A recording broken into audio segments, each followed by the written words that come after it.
सरंग भैया परान बसेला तोहरे में हमार हो बारह धर्म में भेजियो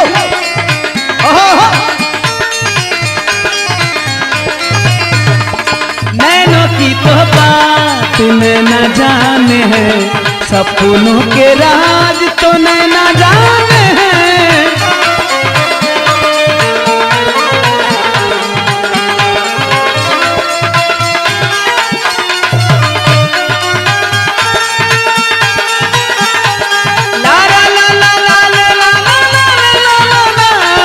नैनो की तो बात न जाने है सपनों के राज तो न जाने हैं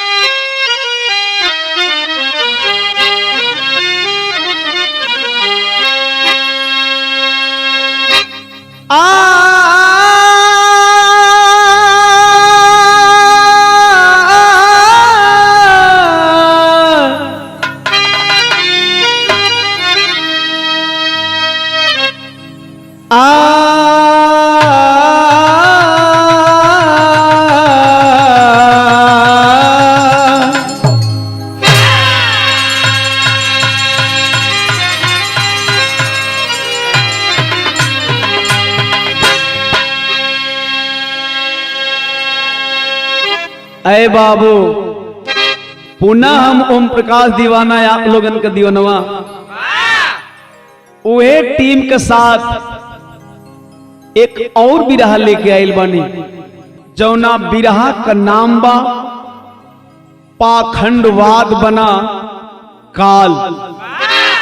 दीवाना म्यूजिक से आप लोगन के बीच में भेजत बाने हाथ जोड़ के निवेदन करत बाने कि रउआ लोगन हमारा चैनल के अधिक से अधिक मात्रा में सब्सक्राइब करब जा शेयर करब जा लाइक करब जा। उम्मीद बा जैसे हर बिरहा में रउआ लोगन ये अपना अनुज दीवानवा के प्यार दुलार दे हिला सबे येहू बिरहा में आप लोगन का प्यार दुलार जरूर मिले। आज इस बिरहा को गाने से पहले हम आप लोगों के बीच में कुछ कहना चाहते हैं।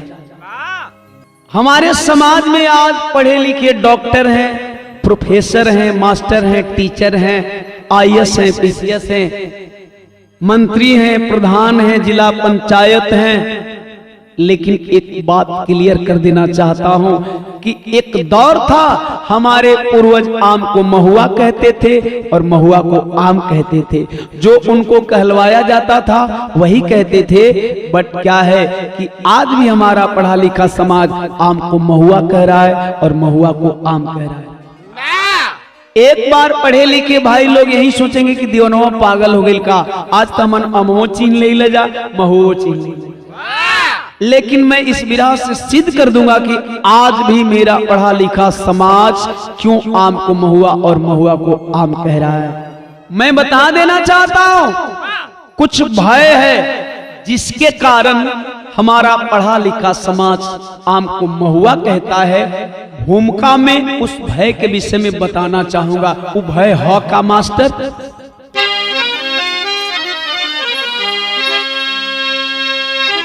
खेल जीवन का जग में गजब दोस्तों, समझ ना सके रंग राजा भिखारी। संत ऋषि महर्षि गुरु सदगुरु, ज्ञान विज्ञान ज्योतिष पंडा पुजारी। मौत जब लिख गई घटती बढ़ती नहीं,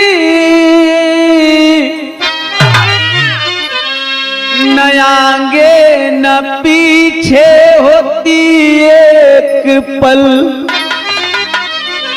लोग धरे रहते हैं, लोग घिरे रहते हैं,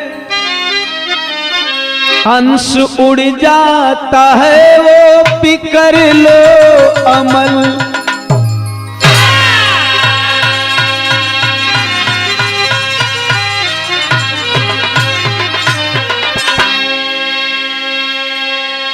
अरे बाबू, जिंदगी से आप लोग सीख ले ही कि जब मौत लिख जाला तो न संत बता पावेलन, ऋषि बता पावेलन, न महात्मा बता पावेलन, न पतरा पंडित पुजारी बता पावेलन।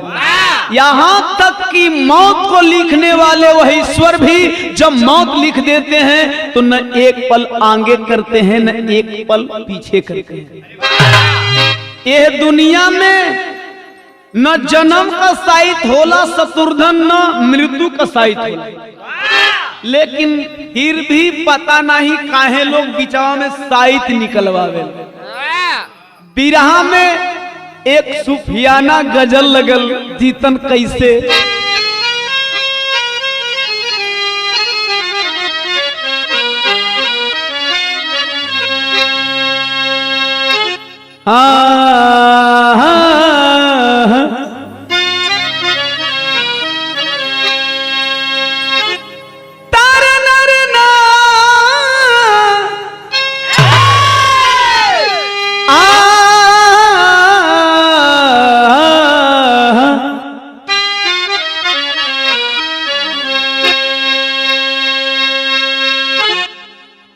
तेरी रहमतों का दरिया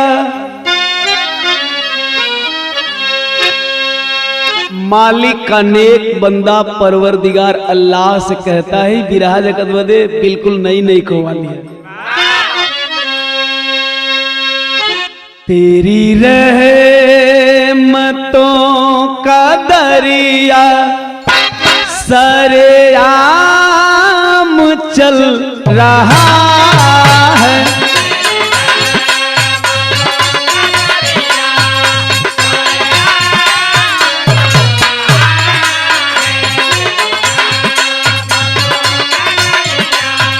तेरी रहमतों का दरिया सरेआम चल रहा है।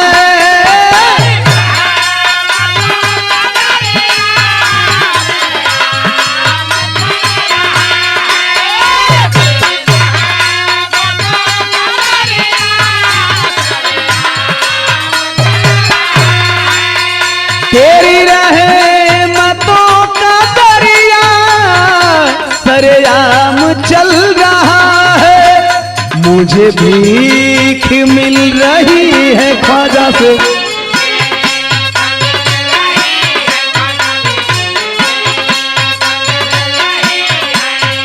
मुझे भीख मिल रही है तो मेरा काम चल रहा है।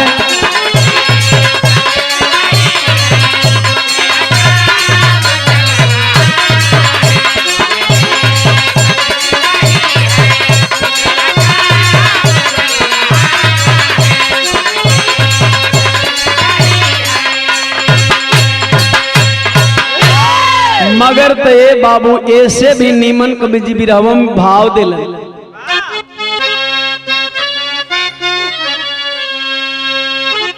सुन दुख भरी कहानी, सुन दुख भरी कहानी, इंसान रो रहा है,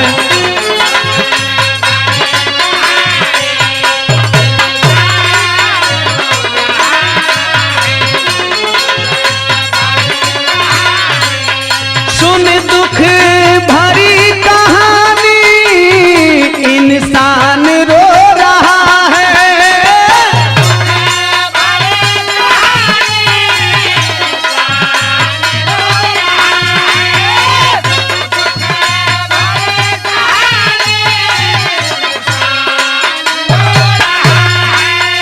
सुन दुख भरी कहानी, इंसान रो रहा है, जो मौत को है बख्शा,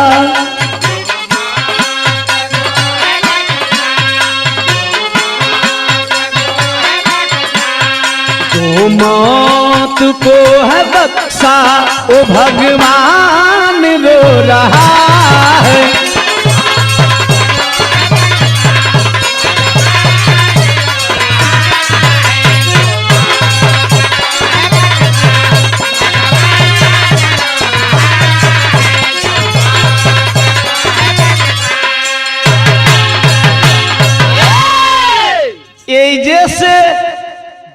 का कहानी चालू हो गई।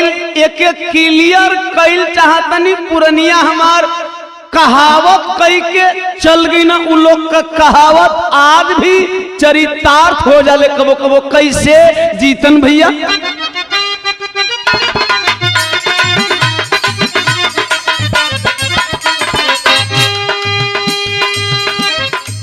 कहावत लोग कहते,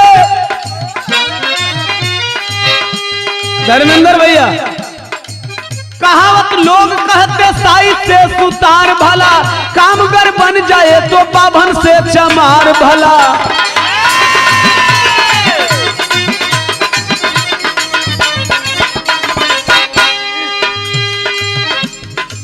नक्षत्र ग्रह पतरा पंडित का बताता है, नक्षत्र ग्रह पतरा पंडित का बताता है, मूर में बच्चा है पतरे में दिख जाता है।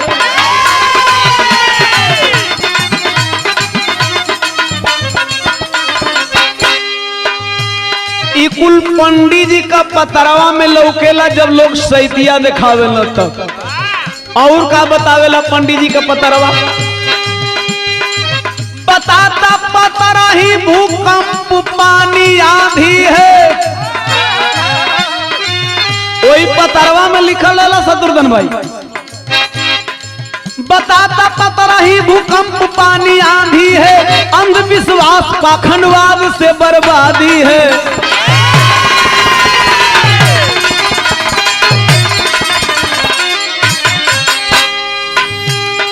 एगो और बढ़िया चीज पतरवा बतावेला।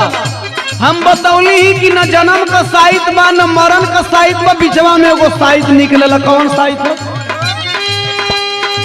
लगन का शुभ साहित्य भी रखा है पतरा से।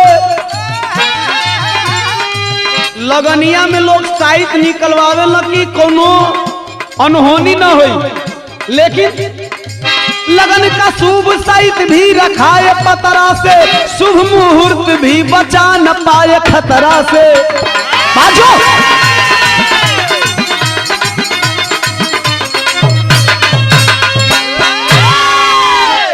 अरे भैया, यही पतरवा पर और एक पॉइंट पर की कहावत लोग कहते साई से सुतार भला, कामगर बन जाए तो बाभन से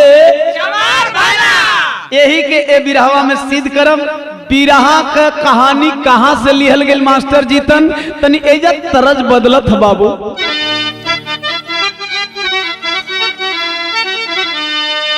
अरे प्रांत बिहार में गोपालगंज सहारिया में बाटे यादव परिवार,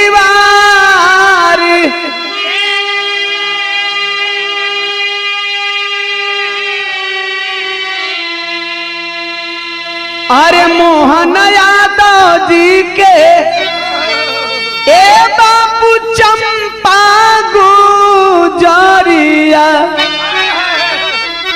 बेटवा गोपाल होना।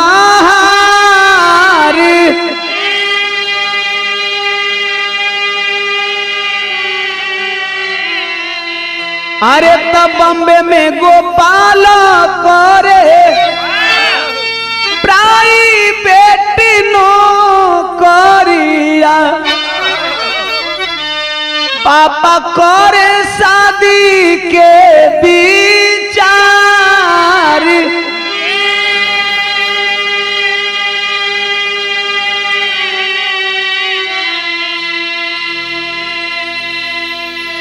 ए भैया, हमरे बिहार में गोपालगंज कर रहे वाला मोहन यादव, जिनकर दुल्हन चंपा यादव, एक ही बेटवा बा जौना का नाम बा गोपाल। केहू तरह गरीबी में मैट्रिक पास कैले बा। बाबू माई का एकलौता सहारा बा, बम्बई चल गई। और जब बम्बई गोपाल गईल बा तब प्राइवेट नौकरी करे लगल और संजोग देखे अच्छा खासा पैसा कमाता। 30,000 रुपया महीना पर नौकरी करत है प्राइवेट। बाबू माई सोचलन ज्यादा पढ़ल लिखल ही ना तो एक जल्दी बियाह कर दे जा। आखिर बियाह कहाँ तय भेल? गरिमा गुजारिया अरे रमेश यादव बेतिया के राधा रूबी बिटिया कुंवार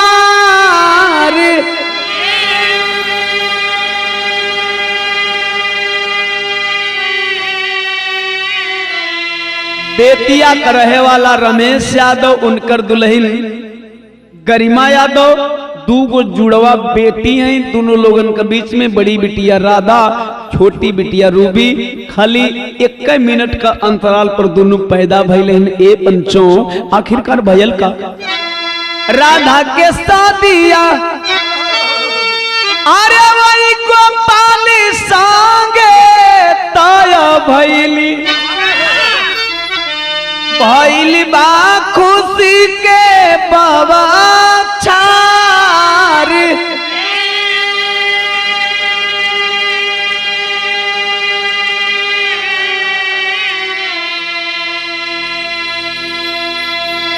शादी का दिन रखा गई। एक दिन गोपाल कमाई चंपा फोन के लिए, गोपाल देख तोर शादी बियाह का दिन रखा गिल बा। ए बाबू 1 हफ्ता का छुट्टी लेके बम्बई ले चल रही था, तू अपना कन्यावा के देख लेते, नहीं तो पता नहीं काल परसों लगभग छीप काटे। कलश माई कहा कलिहा, अच्छा ये बताओ छोड़ हम देखी चाहे ना देखी, तू देखले है कि नहीं? माई चंपा कली के रे पगला, तोर बाबू एगो फोटो लिया के रख ले, लेकिन हमके काम से फुर्सत कहाँ बाकी हम देख ले। लइका कलश से माई सुन, अगर वाकई तू नहीं देख ले तो फोटोआ लेके देख, आ देख के बता दे। जब देख के बता देवी तो हम आई झूठो का हमार पैसा नुकसान हुई, फिर 7 दिन काम छूटी, आ हमें कबेर बिया हुए कबेर आ जाई। तू बताओ कि हमार दुल्हनिया कैसन बा? बाहरे विश्वास आजकल लइका तो भैया जे वही अब इन बाऊ मैं देखा देखी करे जाता हूँ, तब ले कहता हूँ अरे चिंटुआ तनी नंबर वाले लिए अपना फौजी का। अब बात विचार होके लगत है, बिरहाल कान में लीड लगा ओम प्रकाश दीवाना का बजावत तो सुनत लइका तोले दुल्हन का फोन आ गई। कहता हेलो हेलो हेलो कौन, हेलो कौन, हेलो कौन? बाबू कथो करे खाली हेलो कौन करबे कि बतियो लेबे। ऊ हेलो कौन करत करत भागी मसवारी में रजाई ओढ़ ले। बाबू कथो करे कहाँ जाते रे? अत बाबू वो टोरवा काम ना करता। बाबू बुझ गए कि तू कौना माई से बतिया जाते। लेकिन बाहर संस्कार गोपाल बोल से माई तू अगर फोटोआ लेके बता देवी तो हम जान जाई कि आखिरकार हमार दुल्हन कैसन सुघर बा। ऊ माई बतावे गोपाल से। एक लाइन एजा बड़ी रंगीन तरज लगत था धर्मेंद्र भैया।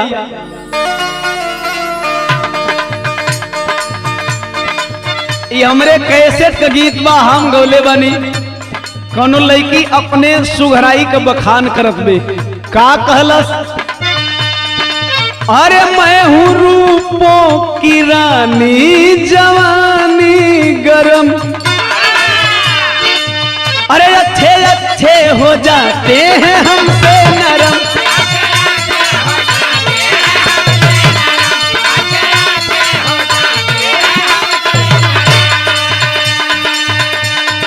लड़की कहे ऊपर से नीचे बाजार टाइट है,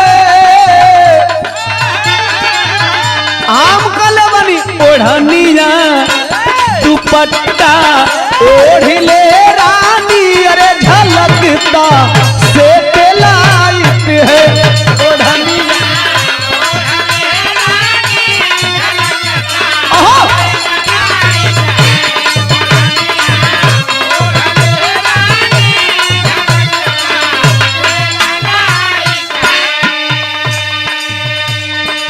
माई फोटोआ देख के कहे साचो फुर्सत में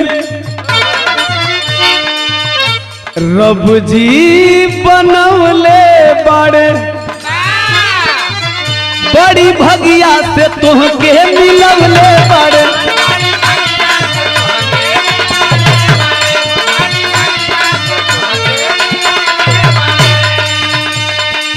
लइकवा कल साँचो रे मायू कितना पढ़ल है तनी बतैबी तो बतावे। अरे बीए पास लंबी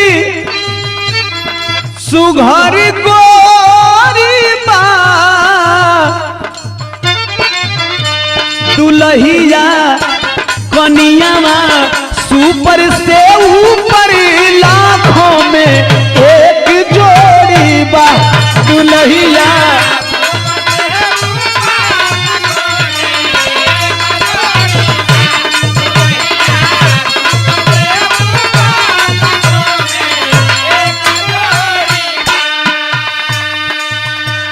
कलश करे माई सांचो रे तने कुछ और बता के वो कैसन बिया तब माई फिर बतावे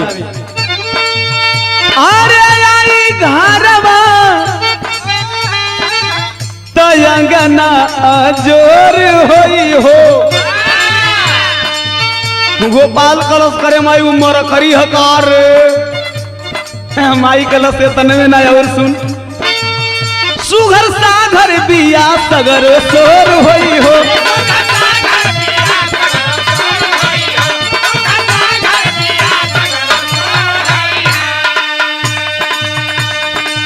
धनंजय भैया शत्रुघ्न भाई आजकल का गवैयन का बिना लिपस्टिक ढोढ़ी कजरा निहरले सिंगार रस पूरा ना होता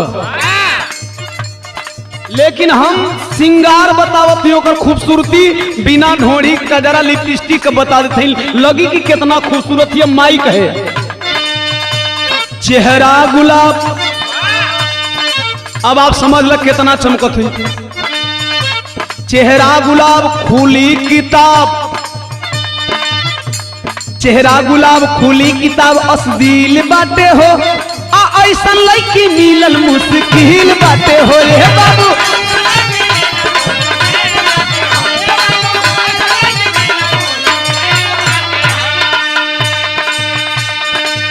कलश गोपाला करे माई जब इतना पढ़ लिया तब तो इंग्लिश में बतियावत हो रे हाँ हो कबो कबो अनपढ़ मर्द मेहरारू शत्रुघ्न भाई इंग्लिश के इंग्लिश बोले लोग और प्लेटफार्म के प्लेटफार्म बोले लोग माई कलश नहीं रहो इंग्लिश में न बोले ले गोपाला कलश कैसन बोले ला तब बतावत है अरे खाटी भोजपुरिया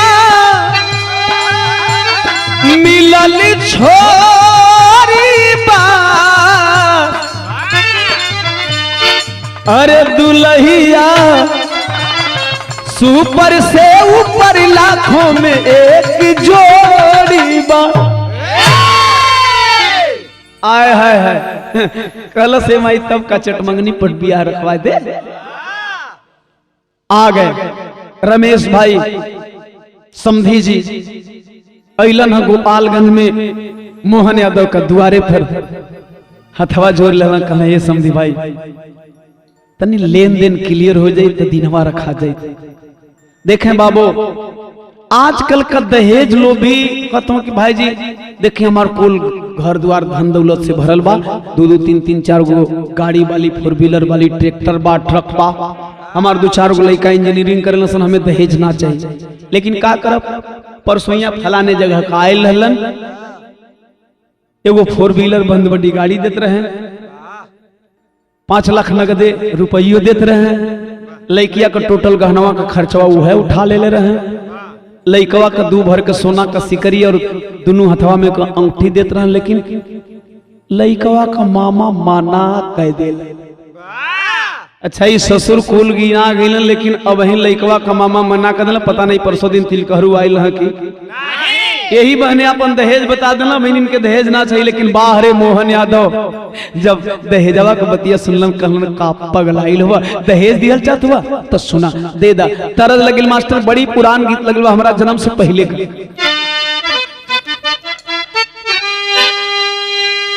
ए जीतन कबो कबो लड़की शादी बियाह कैला बिना बिगड़ेली आहो एगो सहेली अपना सहेली से कहती है धर्मेंद्र भाई पिया बिना देहिया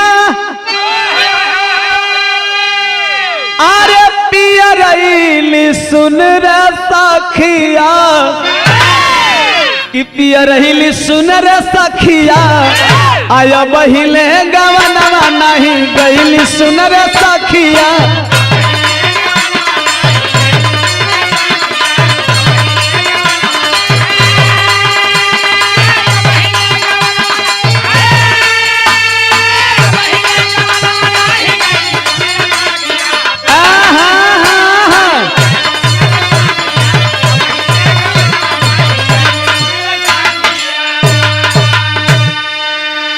लड़का का बाप मोहन यादव कहे लड़की का बाप के जवन बात कहे के चाहिए का कहे कहे बनवा मारेला अरे करे जवा मेरे भाई जी करे जवा मेरे भाई जी अब बेटी नहीं खे बेटी दहेजवा मेरे भाई जी। रमेश यादव कहलन का देते हो त गोपाल का बाबू मोहन यादव हमारा घर के लक्ष्मी के तू ही पढ़ावला ई कम हो ई कोनो दहेज से कम हो ये तने नहीं गुंडा बदमाश बलात्कारी से बचावला।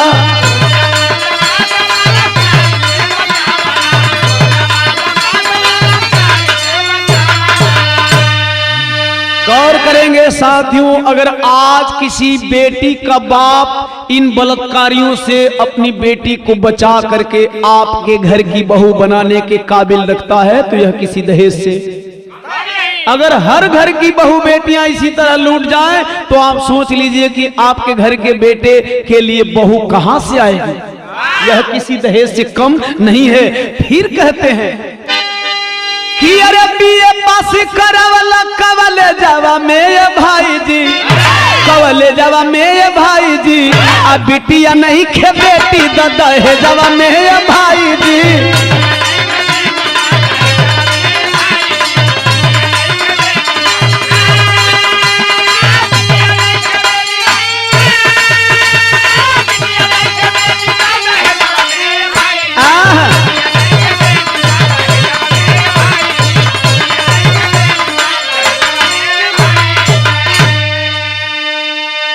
आए हाय शादी तय हो गई। दोनों समधी भाई कहलन की तब कोनो बढ़िया पंडित पुरोहित के बुलावल जा। गौर करेंगे साथियों, विरहा किसी जात समुदाय के खिलाफ नहीं है बल्कि इंसान में व्याप्त गलत मानसिकता के खिलाफ है।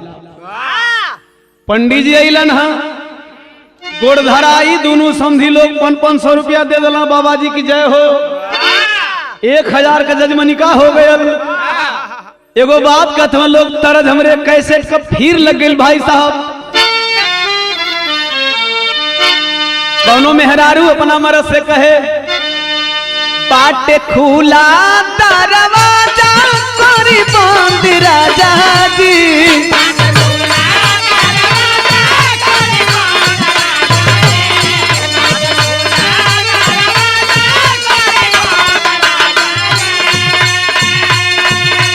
खुला दरवाजा कोरी बंद राजा जी तरौरा गोदी में आवताया नंद राजा जी रौरा।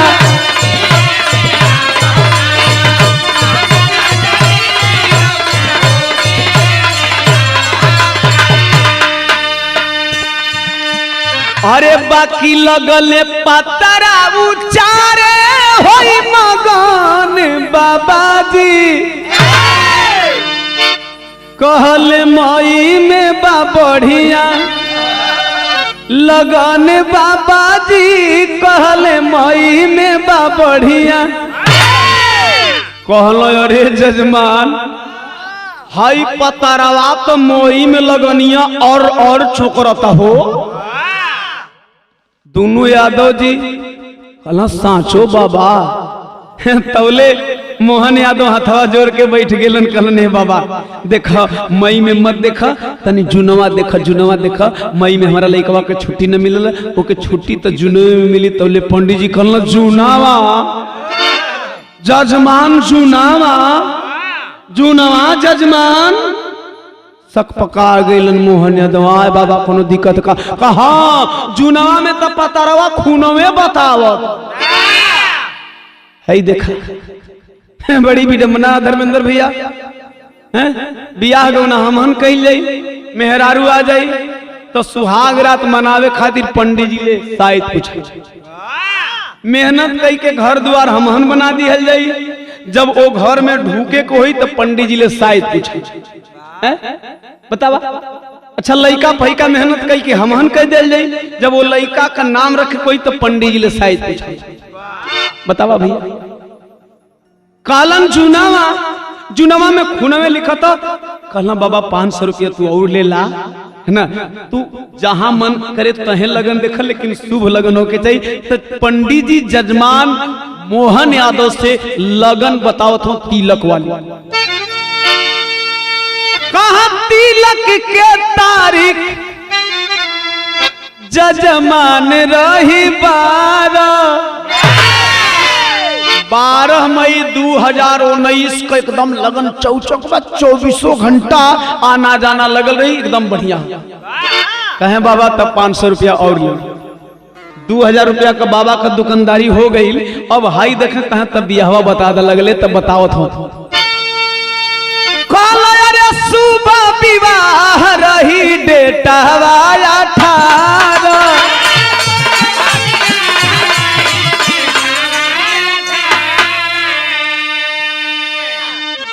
कहलन 18 मई 2019 की एकदम बढ़िया लगन बा 24 घंटा कबो कबो रुआ लोग देखिला पंडित जी के पतरवा में खाली 1 घंटा का लगनिया रहे है? लेकिन कहला यादव जी की बाबा ई कोनो अपसगुन न कहे नाई हो एकरा में 72 गो कुल नक्षत्र है सन सुबह यादव जी के चौड़िया धन उनके पतो नहीं है यादव जी के नक्षत्रिय कई गो लिसन कहे एकरा में न अवंडर बा न बवंडर बा न उकंप बा न भूकंप बा न आंधी बा न पानी बा आनी छानी कुल कहे साचो बाबा तो 500 रुपया और ले देखा जजमनी का बढ़ जाता जरा गौर करेंगे पंडित जी का दुकानदारी टाइट है कहे बाबा सही सही बतावा ये लगनिया कितना सुबह तो पंडित जी बतावा दुल्हा दुल्हन कुशल रही है जान जान बाबा जी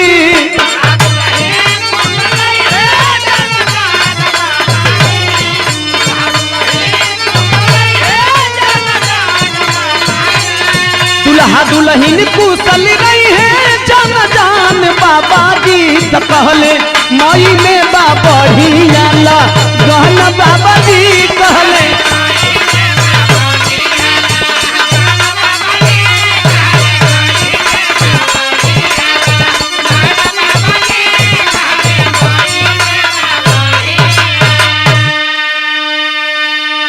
आए है बाबा का दुकानदारी तगड़ा हो गई जहूं के मेरे दोनों समझी लोग कल बड़ा बढ़िया साहित्य निकाल दिल बाबा पियवा में तोहरे के बुलावली तिलकवा में तोहरे के बुलावली गोड़ लगल लोग विदाई के दलन दोनों समझी अपना घरे घरे इंतजाम करे लगलन जब तिलक चढ़ गई संजोग देखे तिलक निके निके बीत गई जब बियाह का दिन नियर आइल बा बियाह के दिन बारात सजल मास्टर साहब कौनी तरह से विदाई होता बारात तनी पर्दा बढ़ी माई बहन लोग बारात विदाई करें गाँव के कर गसिया गाहा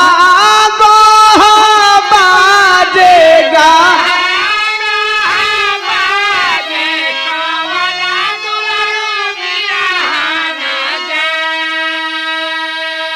बारात चल गई द्वार पूजा लगत है जा माई बहन लोग आवत है कि अपन खोरिया बाहर आए फालाना बाबा बाहर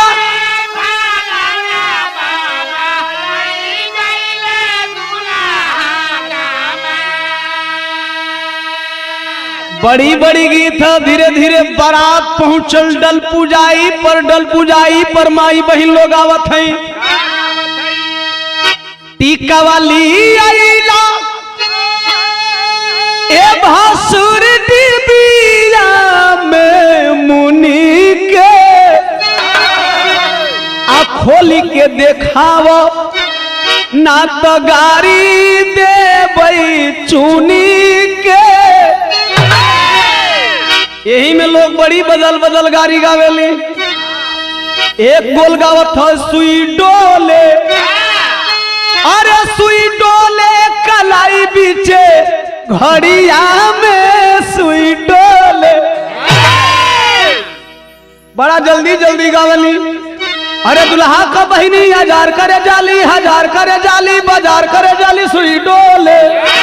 अरे सुई डोले कलाई बीचे घड़िया में सुई डोल।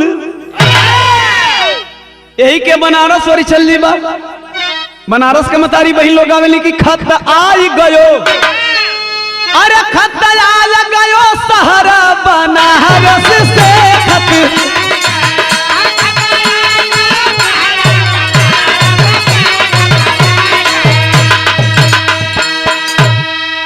अच्छा कुल दिहतिया में गरिए गावली, ढेर पढ़ल लिखल होली हैं, लगा पधा के गरियावेली। कुछ सोचे कि हिंदी में बोल, तो हिंदी में गरियावत है कि कुछ आज मरेंगे, कुछ काल मरोगे, कुछ दिया दीवारी के बाद मरेंगे। अब उन्होंने के पता ना है कि मारेंगे मरोगे, मरेंगे का मतलब का होला। बराती कहना हरी हरी बल्कि बंद कर देती। अच्छा यह गारी गवात है, आधा डल उजाई का सामान बक्सा में और आधा डल उजाई का सामान अंगनवा में। तौले आए है बिरहवा में आग लगाए वाली लाइन लिखल गई जीतन बिरहा का शैली में भाव बा।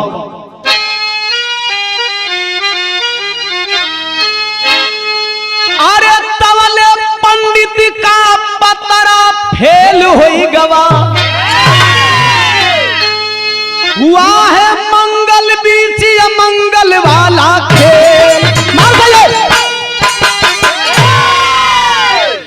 डाल चढ़त मोहन यादव को मोबाइल पर मिली खबर, सर्प दंश से मरी है चंपा, जहर का ऐसा हुआ असर। डल उजैया होता तौले मोहन का गौवा से गोपालगंज से एक जना फोन कैलन, मोहन भैया स्पीकरवा और नाना मोबाइलिया का कहना नहीं बोला का बात बा, कहे कि गोपाल का माई मर गई। आय है मोहन यादव का चिरले खून नहीं बा। कहलन कैसे हो, कहे संझिया का हड़बड़ में अन्हारे में गैलिन हा पत्तल निकाले, वही पतलवा निकाले में सांप डसले हुआ। बड़ी झरवली ही जा फूक होली जा, लेकिन ये भैया कौनो उपाय काम ना कैलस। कुछ देर पहले उनकर दम टूट गई। आय है इतनी बात सुनने के बाद पत्थर रख कलेजे ऊपर मोहन यादव रखे मान, पत्थर रख कलेजे ऊपर मोहन यादव रखे मान। शुभ विवाह संपन्न कराए, पूरा कराए सिंदूरदान। वहां दूसरा बाप होता तो अपनी बारात लेकर के वापस चला आता कि यह लड़की कुलच्छनी है। बारे मोहन यादव ऐसा होए के चाहिए रिश्तेदार। तो फिर तो ओम प्रकाश दीवाना की कलम सवाल करती है उस पतरे के ऊपर, उस साइड के ऊपर, वह लगन अशुभ हुई कैसे। 24 घंटा पंडित जी कहला कुछ न होइए बहन, 24 घंटा न बीतल है उदय भैया। वह लगन अशुभ हुई कैसे, जो शुभ लगन थी पतरे में। उस पंडित के साहित्य का क्या जो साहित्य डाल दे खतरे में। कैसी साहित्य आए है, केहू तरह सिंदूर दनवा करौला के बाद हथवा जोर लेला मोहन यादव। दिलवा रोत है, अखिया का सिया रोकले हो, कहन की बड़ी जरूरी है हमारा धर्म का बिटिया की जितना भोरे हो सके विदाई कर दे भाई जी। जब विदा हो रही है राधा, कन्या पक्ष के लोग रोत हो तो रोते हुए, लेकिन एक व्यक्ति और रोवत था। वो के रोवत मास्टर, बिरहा में भाव बदल गए।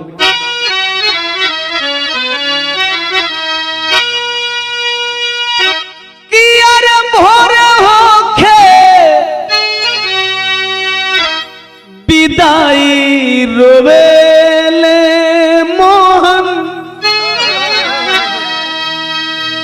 आदि भोरे होखे विदाई रोवेले मोहन। एक वर डोली सजी, एक वर अर्थी सजी,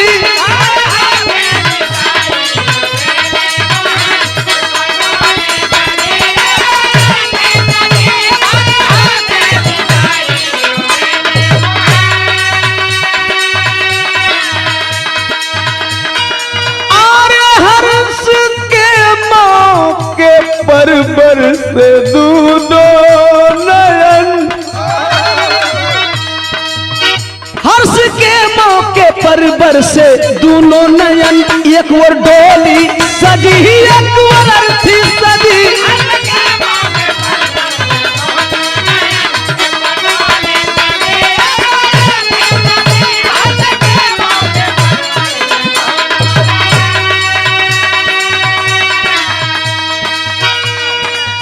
विदा लिए और बारात लेकर के चले तो दुल्हा दुल्हन के पीछे बाराती चले।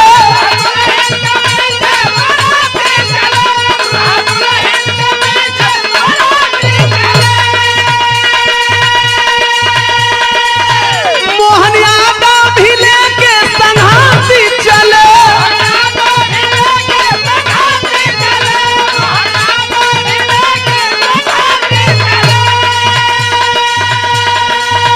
आय आय आय इतना मोहन यादव रोवो हो कि बिटिया पक्ष का लोग बेटिया का लोगवा रोवत देख कहन रे बेटी विदाई होती है रमेश यादव का, और रोवत होन मोहन जैसे लगत है कि इन्हीं का बेटी विदाई होती है।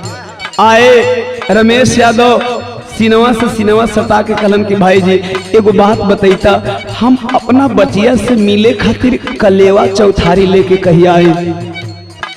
फफक पड़े मोहन कहलन का लेके चौथारी कलेवा हो, तू अपना बचिया से मिले चाहत हो ना, तो अपना बचिया से मिले खातिर एगो कफन लेके चले हो। हाय हाय कलेजा दहल गई रमेश यादव का, रोने लगे। कल तू दुनिया के लोगन का तरह दहेज लोभी हुआ, पहले खून के दहेज ना मंगला जबकि हम कले रही, अब हमार बचिया तोहरा घरे जाही मुंह मांगा दहेज का रकम मंगबा, हम गरीब ही न दे पाई, जब हम न दे पाई ना तो तुम्हारा बचिया के मार मुआ देबा। ऐसे तू कफनवा मांगत हो कलन रे बौरा गईला, तू हमार दिल का बात ना समझ पौला, हम कफनवा काहे मांगत है इतना रोते, तू कब हमार दिलवा पड़ला काहे का भयल, तो दिल का राज खोलत हवन मोहन यादव गोपाल का बाबू दुल्हा का बाबू का कहे।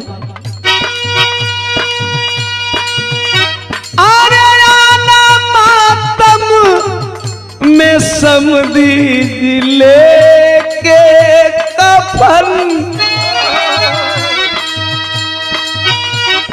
कफनवा बार बार काहे मांगत है जानत हुआ, जवन बौरहिया जात बाना एकरो दिल में अरमान हुई और एकरा सास के दिल में भी अरमान रहल कि हमार धर्म का बेटी आई तो ओकर बाग बहुरत, लेकिन ई एनियन से डोलिया में ले उतरी तो एकर सास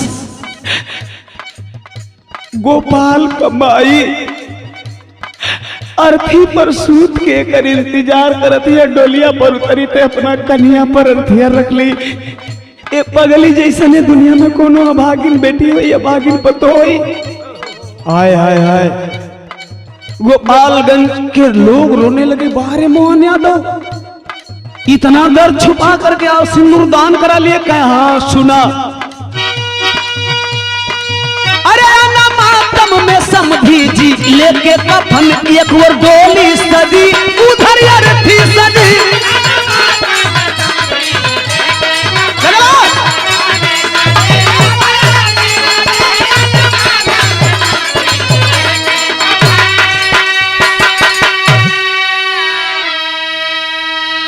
बारात विदा हो गयल जोखन भैया, जब बरतिया विदाई भयल बियाह के आखिरी तरज लग गया।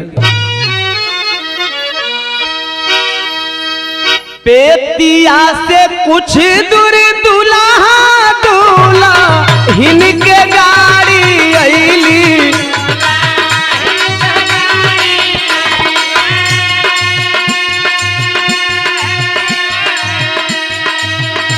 भइल एक्सीडेंट बरियारन राम किया हो रामा,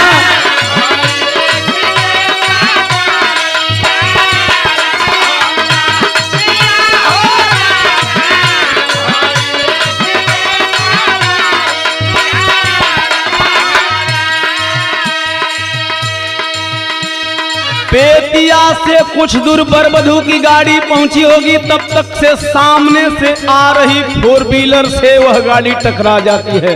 अब वहीं 24 घंटा बीतल नहीं है धर्मेंद्र भैया।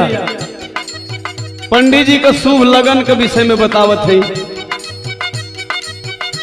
मारल जाई बारावा टूटल दूल्हा हाँ के बहिया रे,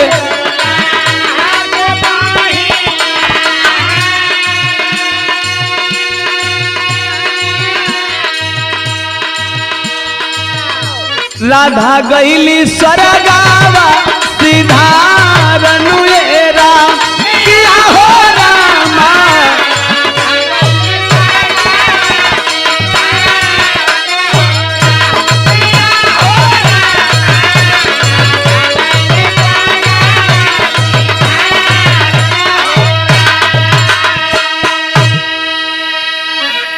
ओम प्रकाश दीवाना सवाल करता है 24 घंटे की लगन अशुभ हुई कैसे? सवाल नंबर 2 है पंडित के पतरा के लिए। शुभ लगानी आया शुभ कैसे भाई लिया,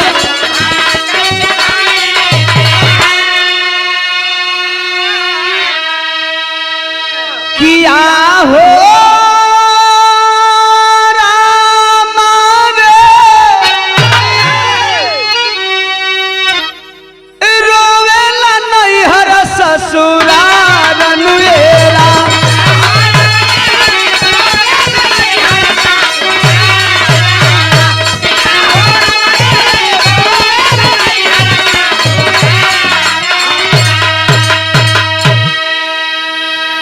मातम फैल गया नैहर और ससुराल में। रे वाह क्या हो गया, कौन शुभ घड़ी में बियाह का तारीख रखाई आए है।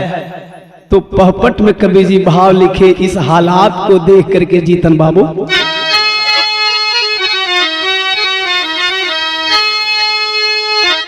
अरे भाई बामतिया शुभ सैतिया छतिया फाटले,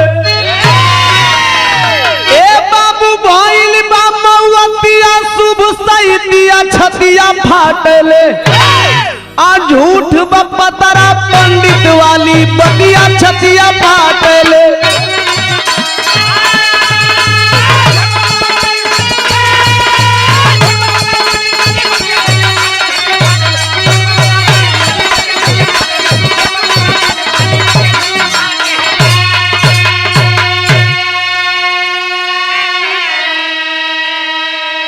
अरे बिना शादी के तिलक शादी होला जे शुभ काम हो, यदि घटेला घटना लोगवा करेला बदनाम हो।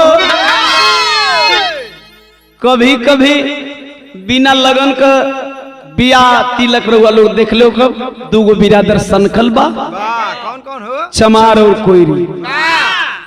ऐसे हम न कहते ई बतिया वो लोग कहलन जे लगनिया पर दिन रखेला, जे लगनिया मानेला। अगर बाई देवे संजोग से धर्मेंद्र भैया बिना लगन को गाड़ी कहीं एक्सीडेंट कर गई, दुल्हा दुल्हन मरबो ना कैला, खरोच चोरोच आ गई, तो लगनिया वाला कहला नीक भाई ई पंडित के नाम मानेला, ई पंडित बनेला। अरे खरोचे आइल है ना, भला दुल्हा दुल्हन के मर जाए।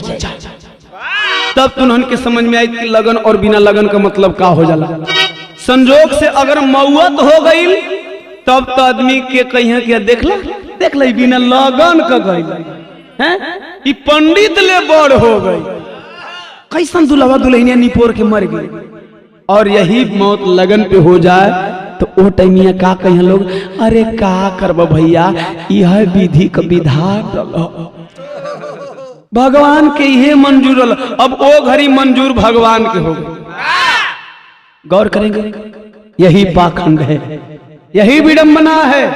बिना लगन का दोष जो लगन रख ले ओकर हो गई, लगन पर दोष बाहर विडंबना। लेकिन ओम प्रकाश दीवाना कहता है साथियों, मैंने पहले ही बताया कि मौत को ज्योतिष विज्ञान पंडित पुजारी ऋषि महर्षि संत सतगुरु कोई नहीं टाल सकता। ऐसे हम कहें हम कहिला यार जन्म मरण होले कवनो बखतिया छतिया फाटले आज तारा पतरा पाखंड वाली अरे बतिया छतिया फाटले। एक चीज मैं क्लियर कर देना चाहता हूं, मौत न लगन टारेगी न बिना लगन का टारी भैया हो, लेकिन इतना मैं जरूर कहूंगा कि बिना लगन का शादी विवाह करिए तो दुर्घटना होने का चांस मात्र 5% और लगन विवाह पे करिएगा तो दुर्घटना होने का चांस 200%। ऐसे किए कहीं लगनिया पर 50 जनी का लगन है, गाड़ी बुक सब बुक 50 को न्योता भागा दौड़ी करे में आप लोग देख ले बा कि जवना रोडवा पर एको आदमी ना लौके ना लगनिया में ओहू रोडवा पर मार 50 को गाड़ी दौड़ी। अगर यकीन ना हो तो लगन के दिन के बाद वाले पेपर को पढ़ लीजिएगा, फलाना जगह 2 गो दूल्हा दुल्हन मर गिलन, फलाना जगह 4 गो मर गिलन, लेकिन बिना लगनिया का संजोग से अपवाद में एक आध गो सुना है भैया। कबो कबो हम बताइला लगन बिना लगन का, अच्छा बिना लगन का शादी शुभ ना होला। देखत हुआ कि जब लव मैरिज करत हुआ सन पहले ही लेके कला की फूल फाल करत हुआ सन, गड़बड़ सड़बड़ जाना था तो लेके भाग जाते का उन्हन का लड़का लेकी ना होता, उन्हन का शादी ब्याह सफल ना होला। गौर करेंगे साथियों, मन के भरम को तोड़िए, मन की मिथ्या को तोड़िए। और हम ये बात कर दिले कर मतलब ही ना कि भैया लड़का लेके अपन प्रेम करके लेके भाग जिए लोग। बाप मतारी की गरिमा होला। अगर आप प्रेम विवाह भी करते हैं तो बाप मतारी के इरादे से आप घर पे रहकर कर लीजिए, नहीं किसी की आबरू को लेकर के उछाल मत मारिएगा। ओम प्रकाश दीवाना का बिरहा गाने का मतलब ये नहीं है। मैंने उदाहरण दिया कि बिना लगने को भागे लसन तब वो उनका परिवार। खैर बहुत सारी बातें हैं, बिरहा में आल्हा में प्रमाण।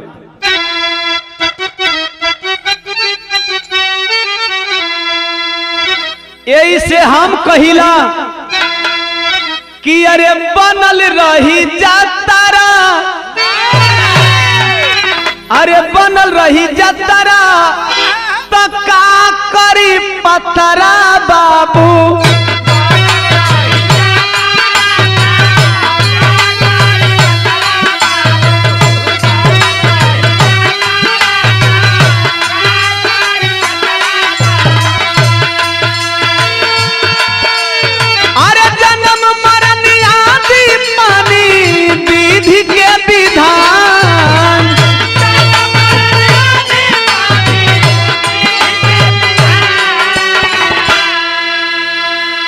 बिना पंडित 13 दिन पर रखले ते रहिया मोहन, अरे तगोतिया दया दियले हित में हमार।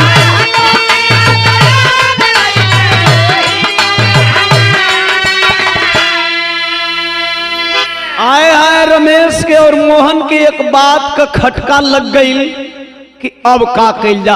अब एक जन लगन रखले कौन जरूरत बा, पंडित के पतरा के कौन जरूरत बा। एगो बात बतावत है, कबो कबो पंडित जी के लगनिया में जब 1 घंटा का लगनिया रहेला शत्रुघ्न भाई, संजोग से बरतिहवा जाम में फंस जाला, वो 1 घंटा बीत जाला जमुए में, तो अब वो दिन दूसर ना रखा, बियाहवा वही दिन हुई। एकर मतलब साफ साफ ढकोसला बा, यानी कहे का मतलब हमार जब मन करी तब करब, लेकिन लगनिया। गौर करिए, गुस्सा में वह दोनों यादव परिवार कहा अब पंडित को मैं नहीं बुलाऊंगा। जब पूरा हित मित अइले तब पूरा परिवार ले, अरे रमेश समधी भाई अइले, अरे विपत के मराइल मोहन कर ले समान।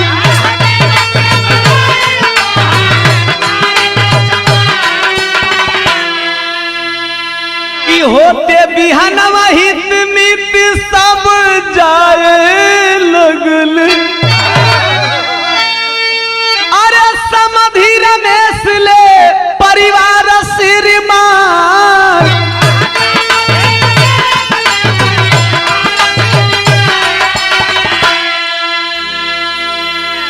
सारे हित मित सुबह विदा होने लगे। रमेश समधी भाई अपने पूरे परिवार के साथ जा रहे हैं।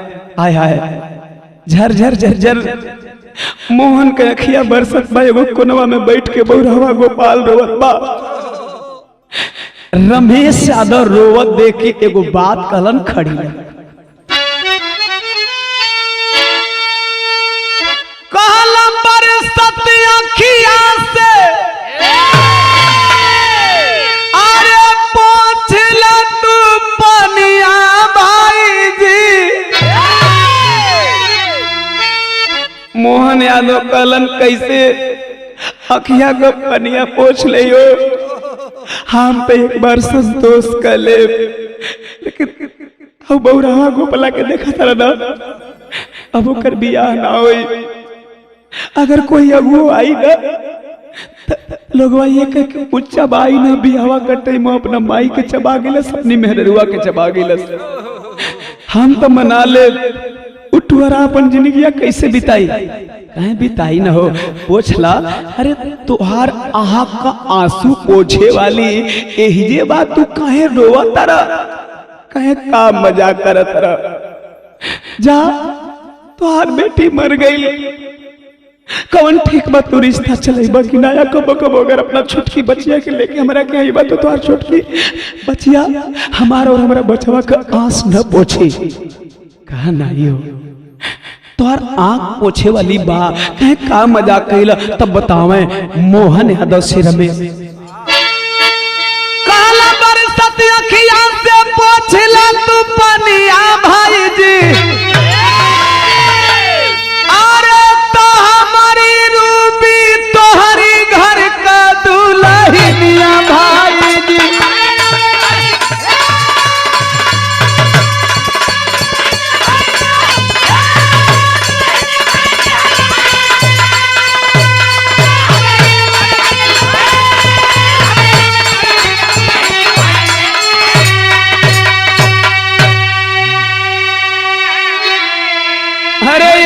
बतिया रमेश कहला तालियों की गड़गड़ाहट से गुंजयमान हो गया आंगन। रे वाह रे रमेश वाह अगर तोहरे दुआरी पर दरिया दिली दिखा देला मोहन तो मोहन को दुआरी पर रिश्तेदारी निभा देला हो।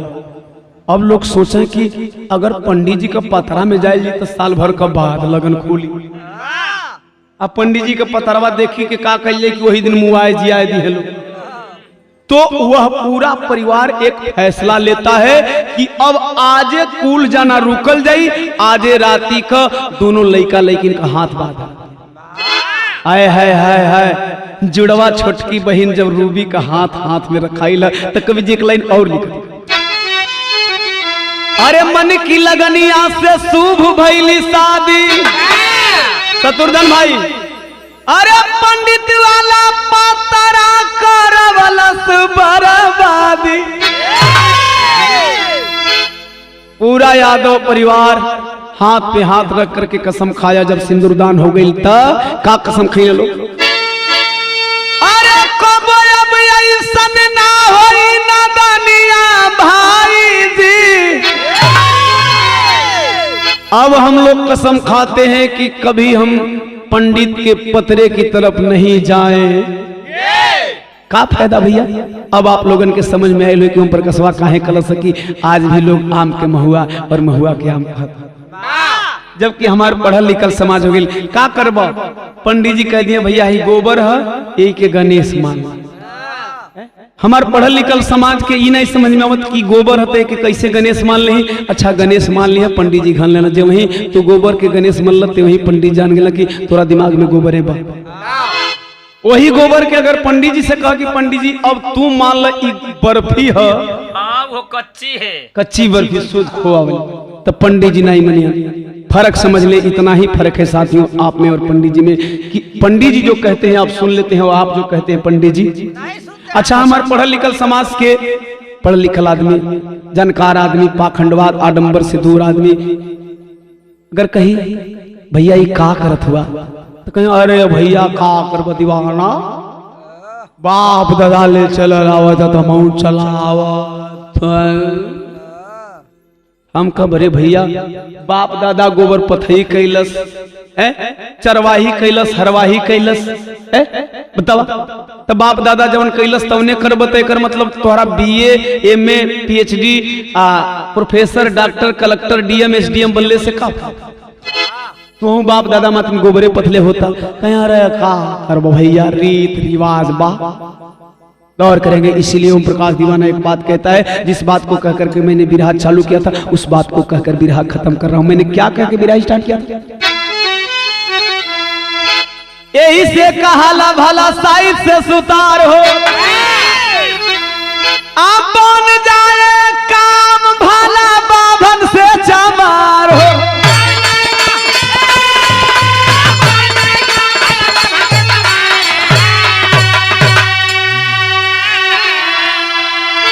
अरे पाखंडवाद में भुलाइल सारी दुनिया भाई जी।